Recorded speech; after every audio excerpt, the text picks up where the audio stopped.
Buenos días, hermanos, hermanas. Vamos a saludar como cada día domingo a todos quienes nos ven a través de nuestra página en internet en www.iglesiacristianalaserena.cl.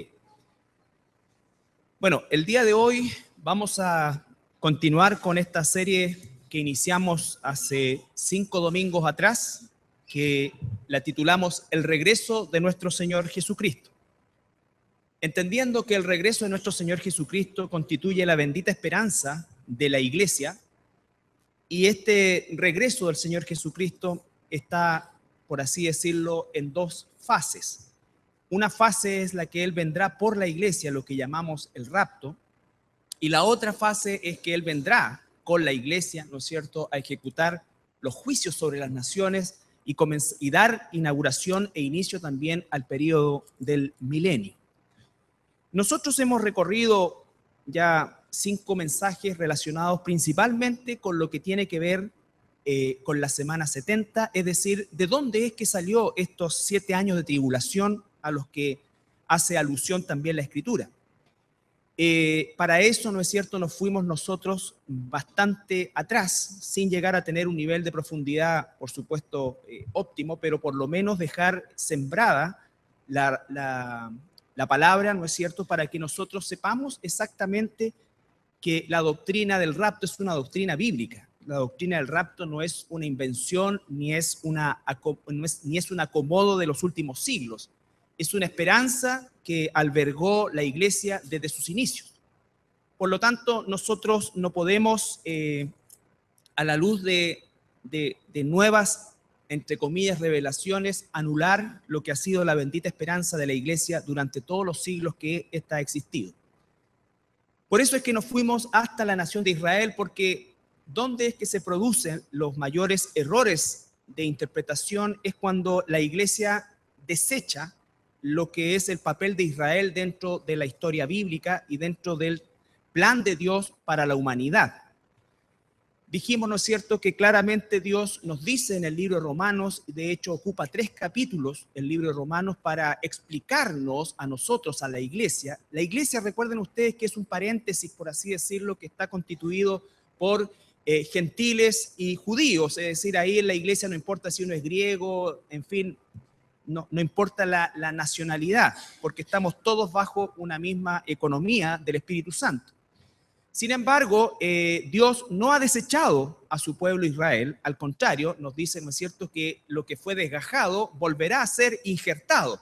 Entonces, cuando la Iglesia, en una actitud muchas veces de carácter antisemita, rechaza o anula la presencia de Israel en la cultura, perdón, en la profecía bíblica, obviamente que se va a producir la confusión, porque entonces tenemos que, y como sucede desgraciadamente con una vasta corriente que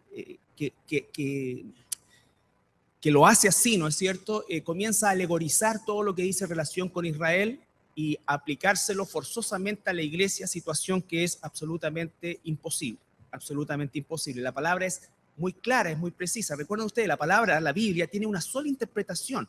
Puede tener más de una aplicación, pero la Biblia tiene una sola interpretación, y esa interpretación es la que está entregándonos el contexto, el texto, y por eso es que el estudio sistemático es en definitiva lo que siempre recomendamos y lo que estamos practicando también como Iglesia al tomar el Evangelio de Juan, las mujeres, al tomar el Evangelio de Lucas, los varones, los jóvenes también el Evangelio de Lucas. Entonces es porque necesitamos nosotros hacer el ejercicio de colocar cada uno de los hechos bíblicos dentro del contexto y los propósitos iniciales con los cuales fue escrito. Vuelvo a insistir, una sola interpretación, por supuesto, más de una aplicación. Pero las aplicaciones no pueden ser antojadizas, ni las aplicaciones no pueden ser tampoco manejadas en función de una manipulación que quizás se pueda llegar en algún momento a gestar. Entonces, si no ha asistido a los anteriores servicios, yo le recomiendo que pueda darse el tiempo en la semana, ¿no es cierto?, de escuchar los sermones en nuestra página web, porque obviamente cuando hablamos nosotros del rapto, de la tribulación, de la angustia de Jacob, estamos hablando no solamente de pasajes aislados, sino que hemos tomado en consideración, por supuesto, toda la historia acerca de la nación de Israel. Y vuelvo a insistir, la gran dificultad, o no dificultad, en realidad hay que decirlo con todas sus letras, el error garrafal que cometen las interpretaciones actuales acerca del rapto es porque efectivamente anulan la función, la posición de Israel como nación, ¿no es cierto?, dentro de lo que es el contexto profético. Para esa gente, para esas personas, Israel ya no tiene ninguna injerencia y ya los tratos de Dios con Israel terminaron. Y esa situación la Biblia no solo no la aprueba, sino que la rechaza completamente con una enseñanza completamente futura de lo que es la nación de Israel. Entonces, la importancia que nosotros hemos entendido como iglesia, lo que significa básicamente de dónde salen esos 7 años de tribulación. Porque cuando entendemos de dónde salen esos 7 años de tribulación, entonces vamos a poder entender a la luz de la Escritura a quiénes le corresponde, quiénes lo vivirán, ¿no es cierto? Y cuál es el propósito de esa tribulación. Y nos vamos a dar cuenta que la iglesia, o para la iglesia, no hay ningún propósito en la tribulación. Recuerden ustedes, analizamos el libro de Daniel, específicamente el capítulo 9, la profecía de las 70 semanas de años, ¿no es cierto?, que se han cumplido 483, y dice que esa otra semana, o esos otros 7 años, tienen un cumplimiento futuro dentro de lo que es el inmenso paréntesis de la iglesia. Le llamamos paréntesis porque obviamente los profetas no podían ver eso, que era, recuerden ustedes también, el pensamiento que tenían los mismos apóstoles antes de ser apóstoles, ¿no es cierto? Antes de que diera inicio a la iglesia, ellos también tenían un pensamiento del establecimiento del reino de Dios inmediato. Por eso le preguntan en el libro de los Hechos a Jesús, ¿vas a restaurar el reino de Israel en este tiempo? Cuando Él les dice que se va a ir, y el Señor le dice, no les corresponde a ustedes saber los tiempos y las sazones por las cuales el Padre, ¿no es cierto?, en su sola potestad, énfasis, ¿no es cierto?, ha decidido hacer. Entonces, para ellos no existía este pensamiento. Ellos tenían una concepción en la cual, por supuesto, el Mesías establecería un reino, pero no tenían en mente la iglesia, ni siquiera sabían que iba a existir la iglesia, porque la iglesia aparece en el libro de los Hechos, en el capítulo 2, cuando viene la promesa que el Señor Jesucristo les da a los apóstoles, a los discípulos, que está en Juan 14, ¿no es cierto?, que dice que no los va a dejar solo, sino que les va a enviar el Consolador, el Paracleto, el que les enseñará todo lo que Él les ha dicho. Entonces, esa promesa se cumple en el capítulo 2, también en el capítulo 1 del libro de los Hechos. Si vamos para allá.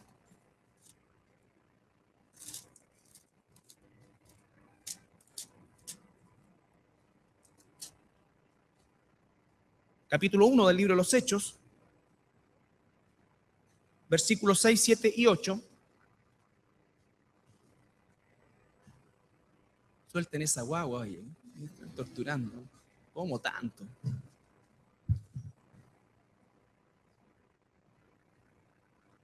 ¿Para qué están las correas, digo yo?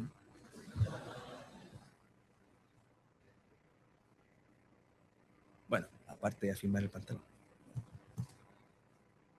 En el capítulo 1, ya es para decir que uno es más, le embarré.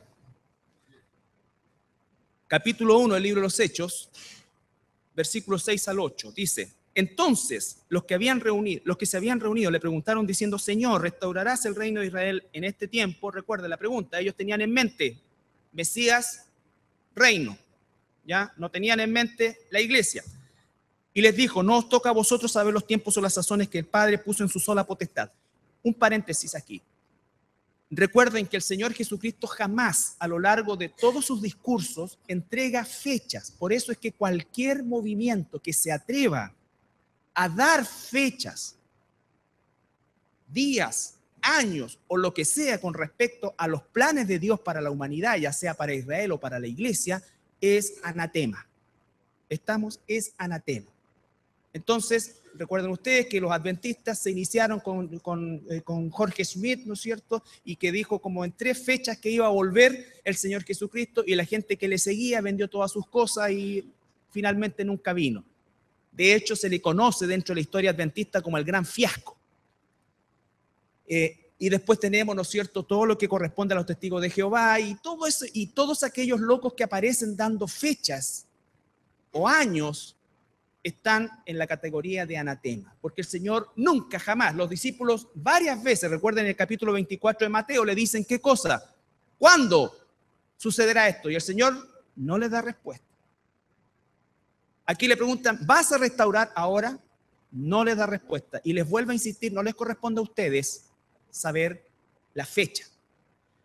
Y les dice, versículo 8, pero recibiréis poder cuando haya venido sobre vosotros el Espíritu Santo y me seréis testigos, martureo, en Jerusalén, en toda Judea, en Samaria y hasta lo último de la tierra. Entonces no responde la pregunta de los apóstoles y a cambio de eso les confirma lo que les había dicho ya en el Evangelio de Juan de la venida del Espíritu Santo y agrega ahora el hecho de que ese poder, ese dunamis, el Espíritu Santo, va a venir, que es Dios en cada uno de nosotros, que va a venir y con ese poder nosotros le seremos testigos hasta lo último de la tierra, dice. ¿No es cierto? Entonces ese es el contexto en el cual se da inicio posteriormente en el capítulo 2 a lo que es la iglesia, lo que es la iglesia.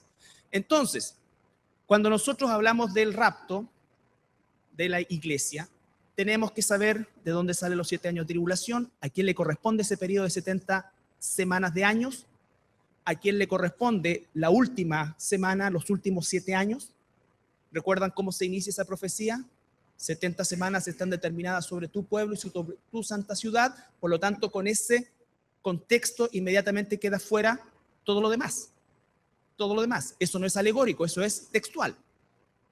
Avanza el tiempo y vamos a ver nosotros que Mateo 24 es una ampliación de esa semana 70 y después, más adelante, el apóstol Juan, quien presenció la destrucción el año 70 de Jerusalén, ¿no es cierto? Él prácticamente entre el capítulo 6 y el capítulo 19 de Apocalipsis amplía aún más esa semana 70 que les corresponde a los judíos.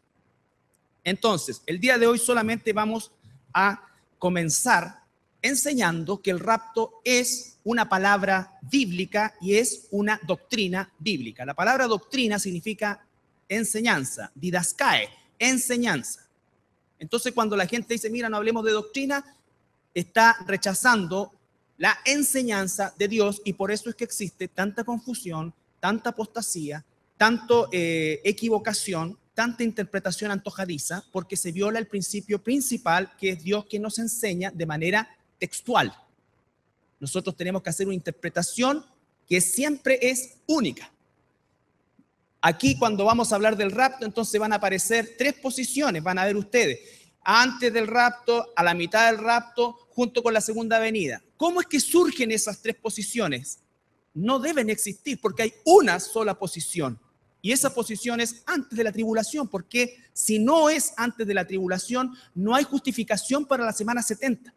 ¿Ven ustedes? Entonces, están aplicando, por ejemplo, Mateo 24 a la iglesia, están aplicando Apocalipsis 6 a la iglesia, y la iglesia ha sufrido tribulación en el tiempo, pero la que va a sufrir el planeta en ese periodo es la gran tribulación. La gran tribulación. Vamos a ir a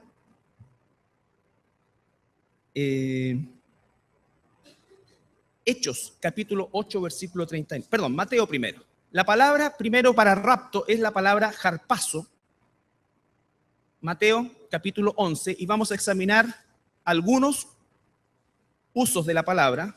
Mateo 11, 12.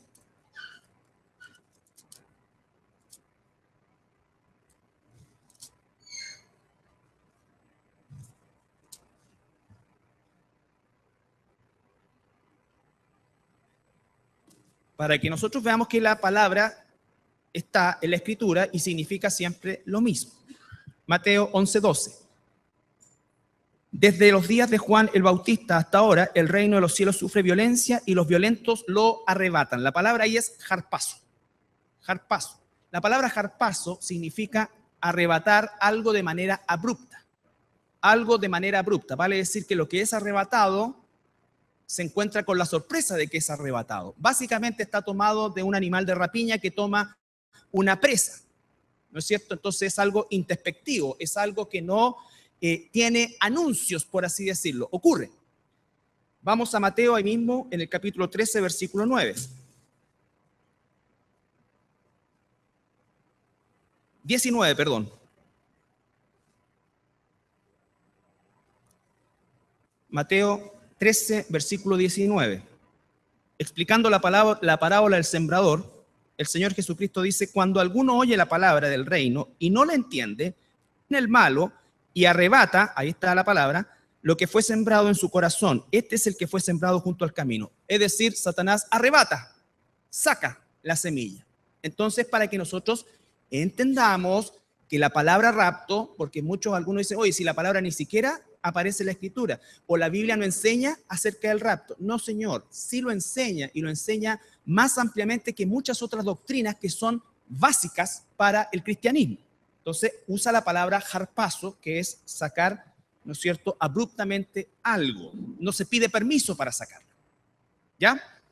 Ahora, en el libro de los Hechos, capítulo 8, versículo 39, ya tenemos algo más cercano a lo que es el concepto del rapto o la doctrina del rapto. Hechos capítulo 8,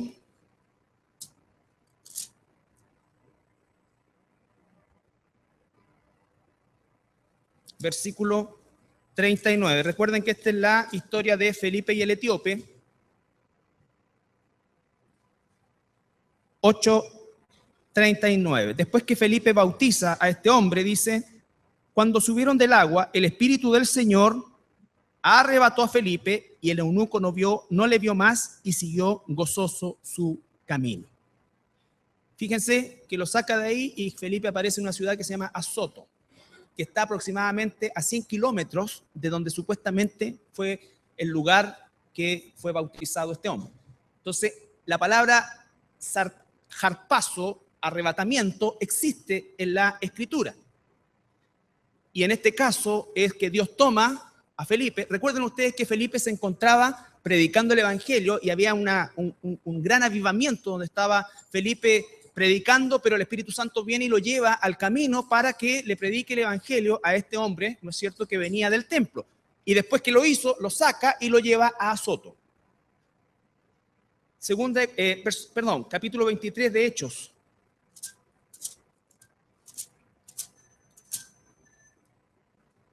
Capítulo 23 de Hechos, versículo 10.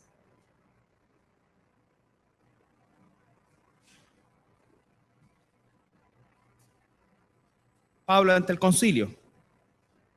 Y habiendo gran disensión, el tribuno, teniendo temor de que Pablo fuese despedazado por ellos, mandó que bajasen soldados y le arrebatasen en medio de ellos y le llevasen a la fortaleza. La idea: no le avisaron, Pablo, te vamos a sacar de aquí. Es algo introspectivo, algo sorpresivo. ¿Ya? Segunda de Corintios, capítulo 12.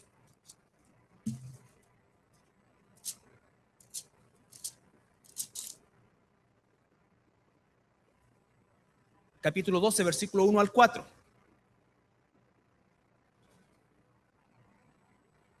El apóstol Pablo está relatando su ida al tercer cielo.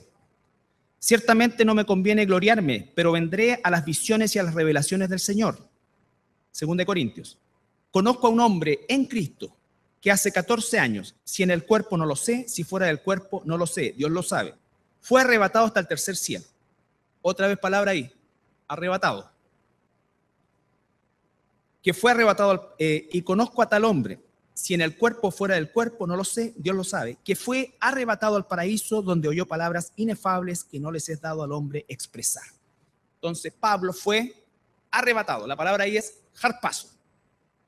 Otra cosa que es importante, que hay la raíz de donde proviene la palabra harpazo, que harpazo principalmente se enfoca en lo introspectivo del acto, ¿no es cierto?, lo sorpresivo. Pero la raíz inicial no solamente implica algo sorpresivo, que es la raíz jaireomai. esa raíz es importante porque dice que es tomar sorpresivamente para sí mismo. Es decir, para sí mismo. Cuando Dios usa esta palabra, el Espíritu Santo usa esta palabra para la iglesia, ¿no es cierto? Se amplía el propósito, entonces dice que la toma para sí mismo. Para sí mismo. No la toma para otra cosa, la toma para sí mismo. Pablo arrebatado al tercer cielo. Después tenemos Judas 23. No capítulo 23, versículo 23. Recuerden que Judas es una epístola a manera de postdata, que se llama, ¿no es cierto? En el versículo 23. Tiene un solo capítulo.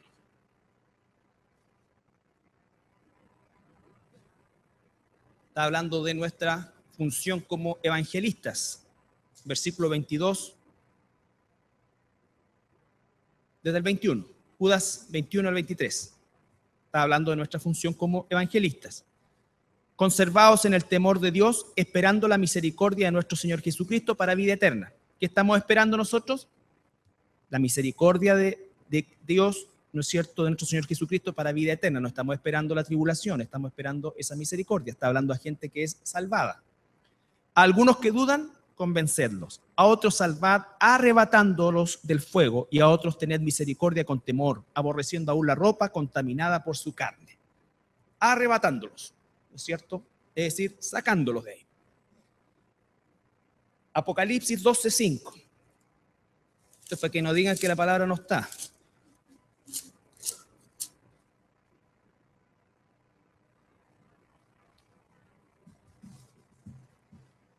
Refiriéndose a Israel y Satanás.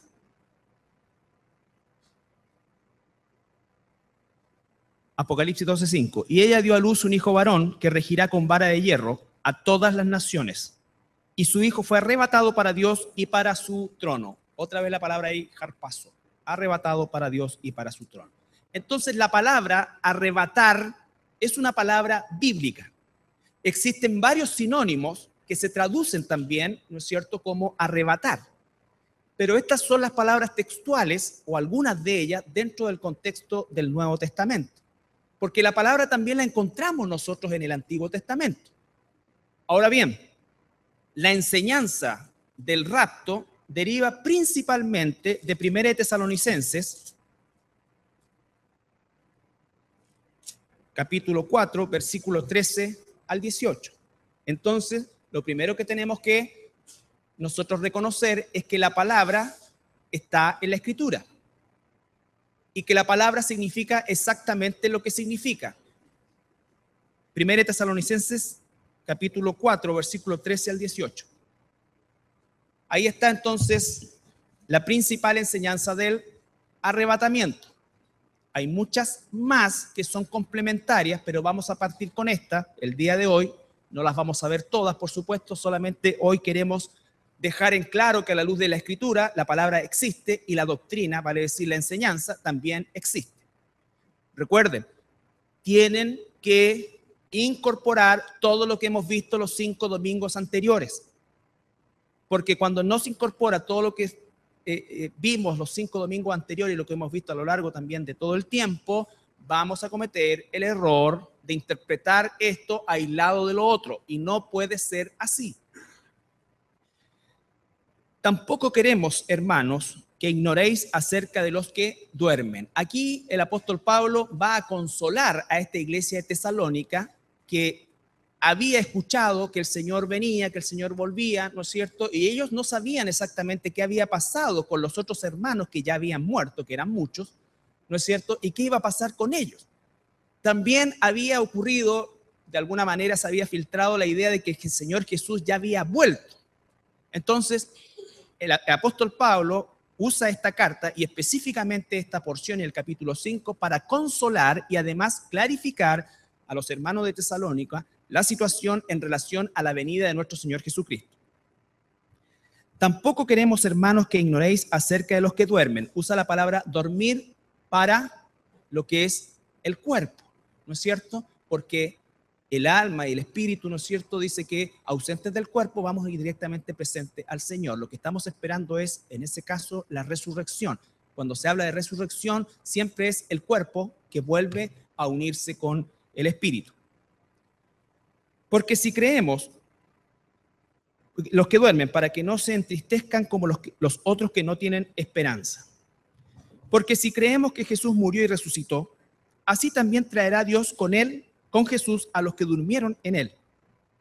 Por lo cual os decimos esto en palabra del Señor, que nosotros que vivimos, que habremos quedado hasta la venida del Señor, no precederemos a los que durmieron. Vale decir, no nos vamos a adelantar a ellos. Porque el Señor mismo, con voz de mando, con voz de arcángel y con trompeta de Dios descenderá del cielo, y los muertos en Cristo resucitarán primero. Luego nosotros, los que vivimos, los que hayamos quedado, seremos arrebatados juntamente con ellos en las nubes para recibir al Señor en el aire, y así estaremos siempre con el Señor. Por lo tanto, o por tanto, alentados los unos a los otros con estas palabras. La base del ánimo que los hermanos de la iglesia primitiva y los hermanos durante muchos siglos tenían era esa bendita esperanza que el Señor los sacaría, ¿no es cierto? Los sacaría de la tierra, los llevaría, los raptaría. Esa es la esperanza con la cual la iglesia debe vivir también. No porque, como dicen algunos, ustedes tienen miedo a sufrir. Probablemente sí. Probablemente sí. Pero el tema no es ser valiente o cobarde. El tema es qué es lo que dice la Escritura. Y hay que ver que estos hermanos de esta época, ellos perfectamente podrían haber pensado que estaban en la gran tribulación. Porque los primeros 200 años o 300 años de la iglesia primitiva fueron absolutamente sanguinarios. Millones de nuestros hermanos murieron a manos de los emperadores romanos. Nosotros no hemos visto eso. Nosotros hemos tenido quizás sufrimientos de carácter personal, sufrimientos de carácter laboral, enfermedades, problemas de salud, problemas de plata, problemas interpersonales, pero no hemos sufrido persecución. Sin embargo, ellos que están acá están hablando en tiempo futuro, pudiendo haber pensado que el tiempo de ellos era el tiempo de la gran tribulación. Pero recuerden que Jesús dijo, tribulación cual nunca ha habido ni la habrá, es decir, no hay punto de comparación. Todo lo que nos dice Mateo 24, ¿no es cierto?, tiene una aplicación al periodo de la iglesia, pero no tiene comparación con el concepto de la gran tribulación. Por supuesto que han aumentado los terremotos, por supuesto es que estamos avanzando cada vez más hacia ese momento, pero lo que va a ocurrir durante esos 7 años tiene el carácter catastrófico, porque van a morir una cuarta parte de la población los primeros 3 años y medio del reinado del anticristo. Y después va a morir otra cuarta parte de la población, es decir, estamos hablando de por lo menos 3.000 millones de personas que van a morir en un periodo de 7 años. Entonces es una situación absolutamente espantosa y sin precedentes. Todo lo que ha ocurrido con anterioridad siempre ha tenido un carácter, aunque catastrófico igual, pero un carácter local, en un lugar específico. Ni siquiera las 2 guerras mundiales que ha visto la humanidad en el siglo XX tuvieron un carácter global, aunque involucraron a las potencias en cuestión, por eso es que se le llama mundial, para que vean ustedes la posición que ocupamos nosotros en el concierto mundial. Las potencias se agarraron entre ellas, ¿no es cierto?, y entonces se le denominó a eso guerra mundial. Pero nosotros, o los que vivían en aquel entonces aquí en nuestro país o en esta parte del mundo, probablemente, y de hecho no les llegó ni una esquirla. Entonces, lo que está hablando en Apocalipsis y específicamente, ¿no es cierto?, en Mateo 24, el Señor Jesucristo acerca de la gran tribulación es algo que va a tener el carácter absolutamente mundial. Absolutamente mundial. Es decir, no va a haber rincón de la tierra donde no haya catástrofe. Cuando el Señor derrame sus copas, no la va a derramar sobre un continente en particular, sobre todo el planeta. Sobre todo el planeta. Entonces, cuando estamos hablando de la iglesia, estamos hablando del tiempo en el que el Espíritu Santo está obrando en el cuerpo de Cristo, en la esposa de Cristo. La iglesia se llama la esposa de Cristo. Recuerden que el concepto esposa bajo la cultura hebrea se comenzaba a usar desde el momento del compromiso, del desposatorio. Todavía no ha ocurrido las bodas del Cordero, que va a ocurrir en el cielo, ¿no es cierto?, durante ese periodo de 7 años. Por lo tanto, el Señor no va a hacer pasar a su esposa por la tribulación. Recuerden qué es lo que dice el Señor haciendo esta analogía entre la esposa y la iglesia en el libro de los Efesios. Dice que Él da su vida por la iglesia para que la iglesia sea purificada y la cuida, ¿no es cierto? Como cada uno de nosotros dice debe cuidar su cuerpo. ¿Ya? No hay propósito en la tribulación para la iglesia. Lo vamos a ver más profundamente la próxima semana. Por eso es tan importante entender los 5 mensajes anteriores, profundizarlos, enriquecerlos, pero tú tienes que considerarlos. ¿Por qué? Porque ahí está la explicación de la semana 70, que es clave para entender el periodo de la tribulación y por qué la iglesia no va a pasar por la gran tribulación y por qué la única enseñanza bíblica es el rapto pre-tribulación. Todo lo anterior o todo lo que sale a posteriori tiene que necesariamente provocar cosas antinaturales en la lectura de la Escritura y suposiciones que la Escritura no nos permite hacer. No nos permite hacer. Entonces, es como el rapto al final de la tribulación es una tontera, es quizás el más tonto de todos, de verdad, porque es como que ¿para qué nos va a raptar si los otros vienen bajando? Vamos a pegar un cabezazo. Ya te creo la de la mitad, ya por último ahí hay cierto, pero al final de la tribulación el más increíblemente equivocado. No hay propósito para la iglesia la tribulación. Ustedes si han leído el libro Apocalipsis, que espero lo hayan hecho, y nosotros como iglesia lo estudiamos durante un año, y lo vamos a volver a estudiar al final de Romanos, se darán cuenta que no existe ninguna indicación para la iglesia a partir del capítulo 6 hasta el capítulo 19, que dice que los ejércitos celestiales vestidos de lino fino, que es el ropaje que se le entrega a la iglesia, vendrán con el Señor Jesucristo. Entonces, no hay ninguna indicación, no hay nada. Si es un periodo en el cual supuestamente la iglesia debiera pasar, debieran haber indicaciones al respecto, no las hay. Durante el periodo de esos 7 años, paradojalmente, a todos los eventos catastróficos que ocurren, ocurre el mayor evangelismo de la historia de la humanidad, más grande incluso que el tiempo de la iglesia primitiva. Y evangeliza a 144.000 judíos, 2 testigos a Israel, hasta un ángel sale al final, ¿no es cierto? Pero nunca se nombra a la iglesia. Sin embargo, a la iglesia se le exhorta más de 500 veces en el Nuevo Testamento a predicar el evangelio. No hay ninguna mención a la iglesia en ese periodo de tiempo que nos relata Apocalipsis. Todo eso lo vamos a ver más en profundidad.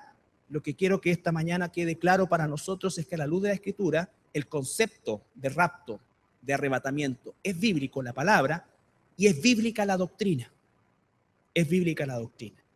Ya vamos a ver la próxima semana cuándo la Biblia dice que ocurre antes de la tribulación, cuándo es que termina ese periodo, qué es lo que ocurre posteriormente, el juicio de las ovejas y los cabritos, qué es lo que es el estado finalmente del milenio y finalmente el estado eterno. Tú tienes que conocer el plan de Dios. Está descrito en la Biblia. Entonces dice, versículo 16, seguimos en el capítulo 4. Porque el Señor mismo, recuerden que al final, en Apocalipsis dice que el Señor manda a sus ángeles que saquen de los 4 puntos. No, aquí es el Señor el que viene por nosotros, dice que nos espera el nuevo cielo y nosotros nos reunimos con Él. Eso es el rapto. Cuando el Señor venga en la segunda venida, ¿no es cierto? El Señor dice que va a poner sus pies sobre el monte de los olivos. ¿Por qué? Porque ahí ya no viene a sacar a la iglesia, ahí viene a juzgar a las naciones. Es otro propósito. Y según los cálculos que están en la Biblia, bendito, bienaventurado el que dure 1465 años, menos 1430 y tantos, da un total casi como de 50 días en los cuales se va a ejecutar el famoso juicio de las ovejas y los cabritos. Y dice el Señor, ¿no es cierto?, en el versículo 17, luego nosotros, los que vivimos, los que hayamos quedado, seremos arrebatados juntamente con ellos en las nubes para recibir al Señor en el aire y así estaremos siempre con el Señor. Por tanto, alentados unos a otros con estas palabras. Ese es el aliento que debemos darnos nosotros como cristianos. Muchas veces nosotros como cristianos, y no estoy diciendo con esto que sea malo consolarnos en las cosas que nos suceden, pero es difícil Espero que alguna vez haya sido así, pero no me ha tocado saber de que cuando alguien está en una situación difícil, es víctima de alguna situación difícil, no culpable, porque ahí tendríamos que exhortarlo, se le aliente y se le diga, hermano, alentémonos, el Señor viene por nosotros. Lo que nosotros le decimos a las personas, oh, sí, mira, el Señor te tiene otra niña, el Señor te tiene otro niño, el Señor te tiene otro trabajo, el Señor te... De eso no podemos dar seguridad a nosotros. ¿Cómo voy a darle yo seguridad a alguien que lo abandonó su esposo o su esposa, ¿no es cierto? Porque era un impío, una impía, y se fue, y entonces yo decirle para que no llore tanto y para que no esté pero te enferma, no, el Señor te va a dar la esposa que siempre has querido. Y si no te la da, estoy mintiendo, yo no puedo dar seguridad en eso. A lo mejor sí, no te voy a quitar la esperanza, pero no te lo puedo firmar. Pero sí lo que te puedo firmar, si eres un hijo de Dios, que el Señor viene por nosotros y estaremos siempre con Él y tendremos cuerpo glorificado y nunca más el pecado tendrá poder sobre nosotros. Y si lloraste acá, no por telenovelas por supuesto, Dios va a enjuagar las lágrimas de tus ojos. Él mismo, ni siquiera un ángel. Eso sí te lo puedo prometer, si es que eres un hijo de Dios. Pero lo otro, no.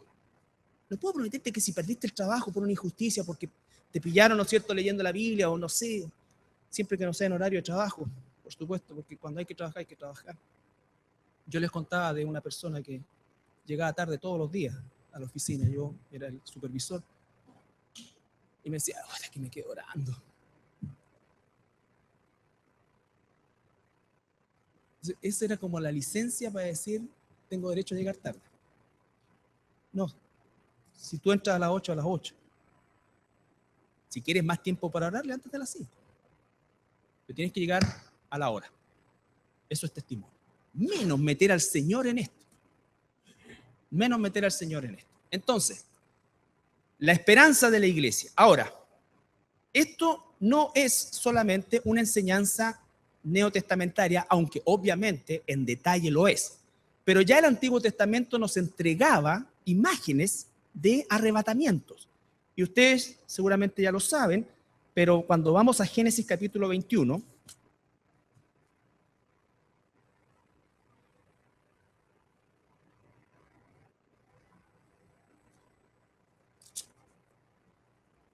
recuerden ustedes que Génesis 21, o sea, Génesis 5, está antes, por supuesto, de Génesis 6, donde ya el Señor juzga el planeta.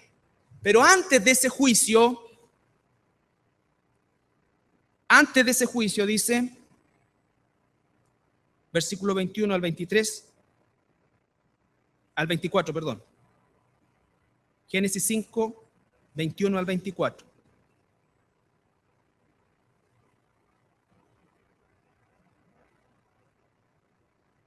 Vivió Enoc 65 años. ¿Están ahí? Génesis 5, versículo 21 al 24. Vivió Enoc 65 años y engendró a Matusalem. Y caminó Enoc con Dios después que engendró a Matusalem 300 años y engendró hijos e hijas. Y fueron todos los días de Enoc 365 años. Caminó pues Enoc con Dios y desapareció porque le llevó Dios.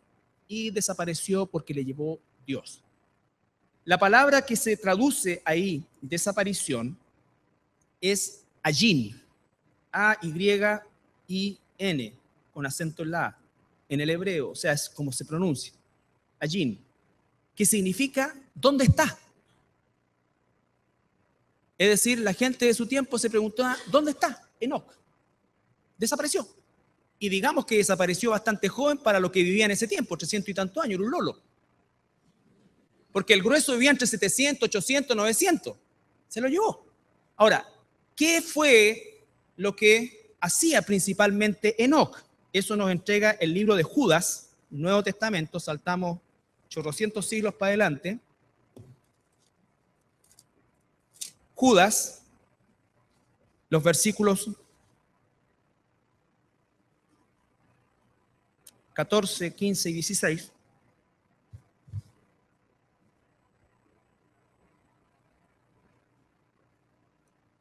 Recuerde que el contexto de lo que vamos a leer ahora se enmarca en los falsos profetas, la falsa enseñanza, los ángeles caídos, ¿no es cierto? Todo eso, ¿ya? Y en ese contexto dice, versículo 14, de estos también profetizó Enoc. ¿Qué significa profetizó? Predicó. Enoc, séptimo desde Adán, diciendo, he aquí viene el Señor con sus santas decenas de millares para hacer juicio contra todos y dejar convictos a todos los impíos, de todas sus obras impías que han hecho impíamente y de todas las cosas duras que los pecadores impíos han hablado contra él. Estos son murmuradores, querellosos, que andan según sus propios deseos, cuya boca habla cosas infladas, adulando a las personas para sacar provecho. ¿Qué es lo principal que tiene que predicar la iglesia hoy día? Arrepentimiento, ¿no es cierto? ¿Por qué? Porque sabemos que viene un juicio. Esos 7 años de tribulación son un juicio. Enoc predicó, dice que fue pregonero de justicia, lo dice también el libro de los Hebreos. Él predicó, perdón, ese es Noé, ¿no es cierto? Predicó, ¿qué cosa? Juicio. Juicio sobre este planeta. La iglesia tiene que predicar, ¿qué cosa? Arrepentimiento. ¿Por qué? Porque viene un juicio. Viene un juicio. Algunos dicen que Enoc es la figura de la iglesia en el Antiguo Testamento, que es sacada, y que Israel está personalizada en Noé. Dios saca a Enoc, la iglesia, y preserva en el periodo de la tribulación a Israel, en la persona de Noé. No podemos nosotros decir exactamente eso, no podemos ser dogmáticos en eso, pero es una aplicación, ¿no es cierto?, que se hace al respecto.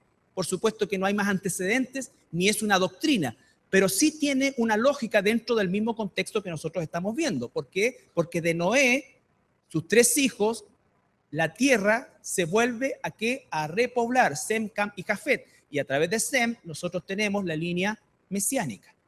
Por lo tanto, el rapto también, dice, es una escena del Antiguo Testamento, es decir, hay antecedentes también. Ustedes saben lo que pasó con Elías, que va caminando con Eliseo, aparecen los carros de fuego y se lo llevan. Y Elías sabía que eso iba a suceder, no sabía exactamente cuándo, pero sabía que iba a suceder. Él se lo advierte varias veces a Eliseo. Y vemos que Eliseo cumple también un rol de juicio sobre la nación de Israel. Entonces, estamos viendo básicamente que también en el Antiguo Testamento está inserta la idea de que Dios ha hecho o ha provocado el arrebatamiento, en este caso, de una persona que es llamado justo, amigo de Dios. Recuerden que nosotros somos justificados y el Señor ya no nos llama, no somos enemigos, somos ¿qué cosa? Amigos de Dios, dice, por causa de nuestro Señor Jesucristo. Entonces, y hay algo que es también importante. Enoc fue el padre de Matusalén. Y cuando Matusalén muere, comienza el diluvio. Y el nombre, y Matusalén es el ser humano que más años ha vivido sobre el planeta, 969 años. Y el nombre Matusalén tiene 2 traducciones. El nombre Matusalén significa hasta que él viva, vendrá. Y los eruditos rabínicos han llegado a la conclusión, dice que cuando él muera, será enviado. Vale decir, el nombre Matusalén hace relación a la gracia de Dios que dio la mayor cantidad de tiempo para el arrepentimiento, pero cuando él muriera, entonces vendría el diluvio. Es exactamente lo que ocurrió. ¿Por qué vivió tantos años Matusalén? Porque Dios extendió su gracia a un mundo pecaminoso, del cual, pese a tener casi 1000 años, solo 8 personas sobrevivieron. Solo 8 personas sobrevivieron. Entonces, hermanos, vamos a ir a Tito.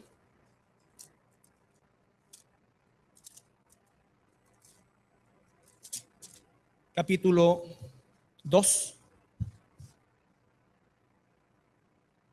versículos 13 y 14. Vamos a terminar con este pasaje haciendo hincapié en lo siguiente. Una de las cosas que ha provocado esta errónea interpretación del rapto y en algunos casos incluso la blasfemia de eliminar el rapto de la iglesia, genera que nosotros como seres humanos perdamos la principal esperanza que debemos tener. El apóstol Pablo, en su tiempo, ¿por qué nunca el Señor da fechas? Porque nosotros no alcanzamos a vivir más de 80 años en el mayor de los casos como promedio. Por lo tanto, no importa si el apóstol Pablo creía que él iba a ser raptado en ese mismo momento. Y nosotros hoy día sabemos, hoy han pasado casi o más de 2000 años, pero él vivió como si eso fuera a ocurrir en su tiempo. Hoy día nosotros vemos en retrospectiva y podemos ver que han pasado 2000 años, pero hemos visto el cumplimiento profético de mucho más que lo que el apóstol Pablo vio. Por lo tanto, nosotros estamos 2000 años más cerca de ese evento y están las condiciones como nunca en el planeta para que se produzca el gobierno del anticristo. Hoy día la tecnología permite tener un control prácticamente total sobre las personas. No perfecto, pero muy cercano a eso, porque el anticristo tiene que replicar la omnisciencia de Dios, la omnisciencia, saber todo lo que está pasando a su alrededor. Las comunicaciones, la capacidad destructiva del ser humano el día de hoy llegó a un punto en el cual podemos destruir el planeta Tierra varias veces con todo lo que existe como armamento.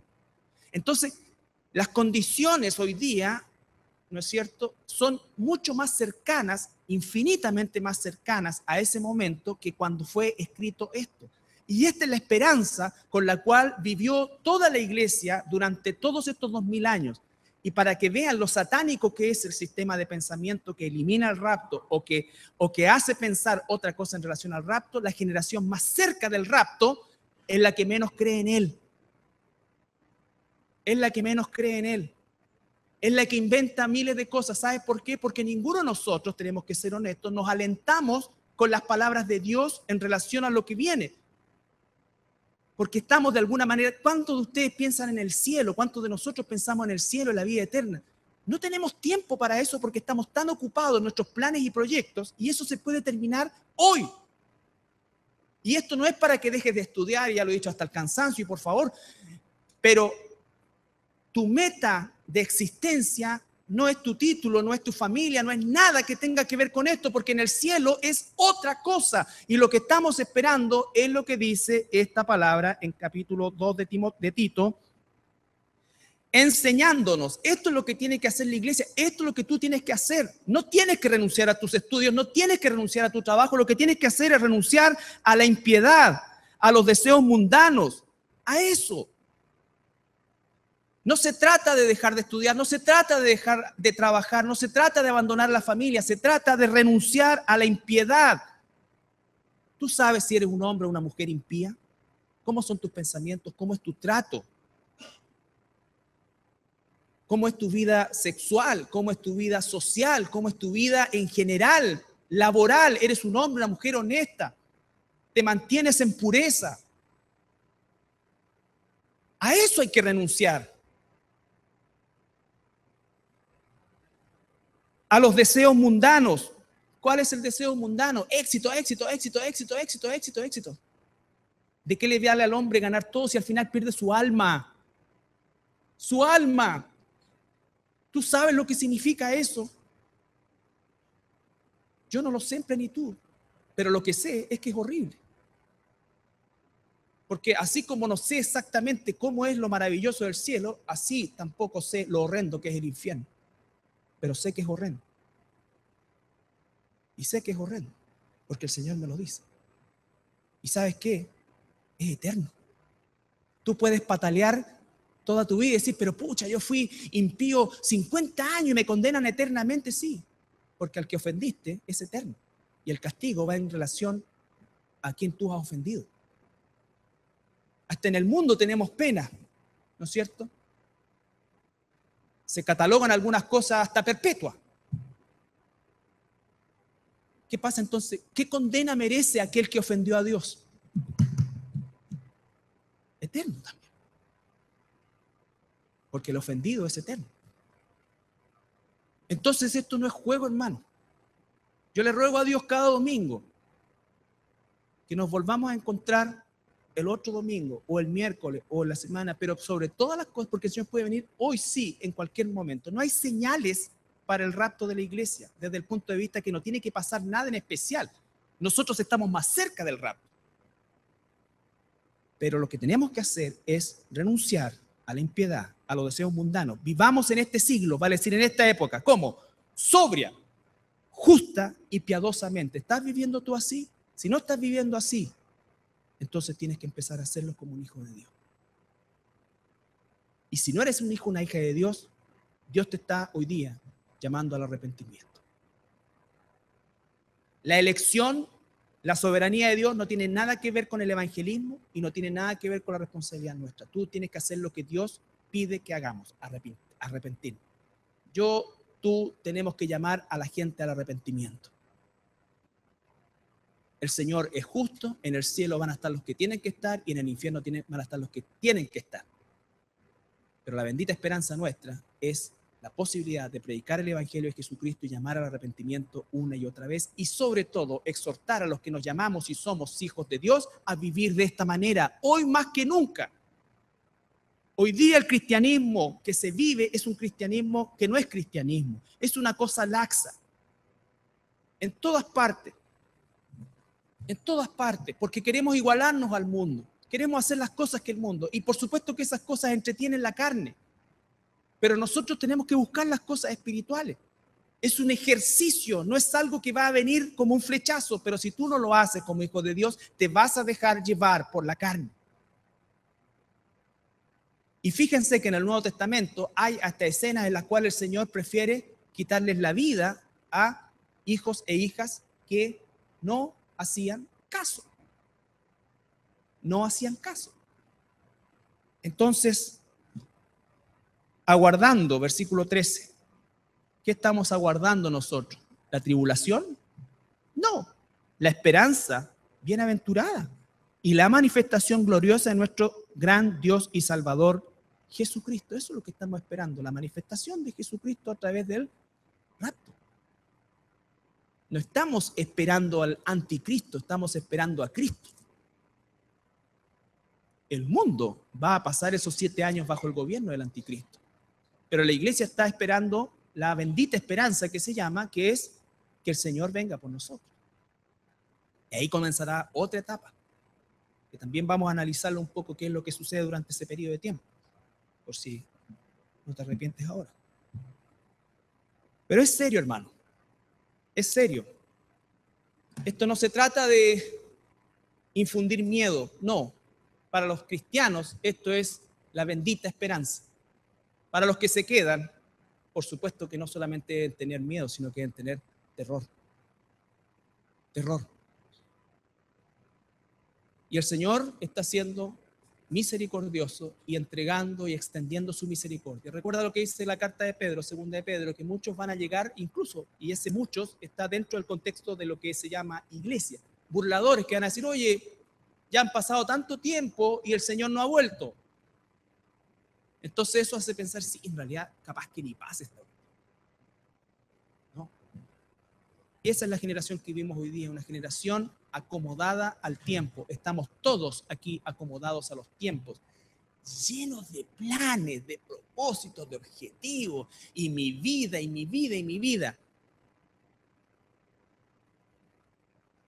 Y lo que voy a hacer, y los planes que tengo, y esto. ¿Es malo hacer planes? No. Si eres un hijo de Dios, es malo sacar a Dios de tu vida. Incorporar a Dios en tu vida no significa que lo incorporas a tu arsenal de cosas, sino que significa que botas todo lo demás y te rindes como lo que es la palabra esclavo. Que Él maneje tus estudios, que Él maneje tu trabajo, que Él determine. Y eso es vivir en este siglo justa y piadosamente. No hay otra manera. No nos podemos nosotros seguir haciendo los desentendidos con el hecho de que estamos viviendo vidas en las cuales esto para nosotros no es la bendita esperanza. La bendita esperanza es que me salga la pega. Y no estoy diciendo que no tengamos esperanza. La bendita esperanza es, Señor, con esto, sin esto, como sea, tú me vas a llevar. Tú me vas a llevar. Por lo tanto, todo lo que está acá es de carácter pasajero. Todo. Todo. Hasta tu familia, que muchas veces uno es idólatra de la familia. Los niños, ¡oh! No vamos a la iglesia. Hace mucho frío allá, la ventilación, todo. Pero después aparecen en las fotos de los cumpleaños. Entonces, por eso yo no llamo a nadie. ¿Para qué? Para que me digan, hoy no, es que ha pasado tan enfermo que... Estaba en un cumpleaños. ¿Para qué? Para que me mientan. ¿Quién puede tener justificación de no estar aquí esta mañana? Salvo que esté de vacaciones, que sea una cosa circunstancial. Pero no tiene sentido lo otro. Te voy a hacer pecar y me vas a hacer pecar a mí. Porque tengo la cara nomás, pero no me trago esas cosas. Entonces, hermano, la bendita esperanza de la iglesia es el rapto. Es que seamos introspectivamente sacados de este lugar en cualquier momento. En cualquier momento. A partir de ahora, ya. Cualquier momento el Señor puede venir por ti, por mí. Hay que vivir con esa bendita esperanza y vivir como el apóstol Pablo, ¿no es cierto?, nos enseña él, ¿no es cierto?, a animarnos unos a otros con esto. Animarnos unos a otros con esto. ¿Nos ponemos de pie para orar?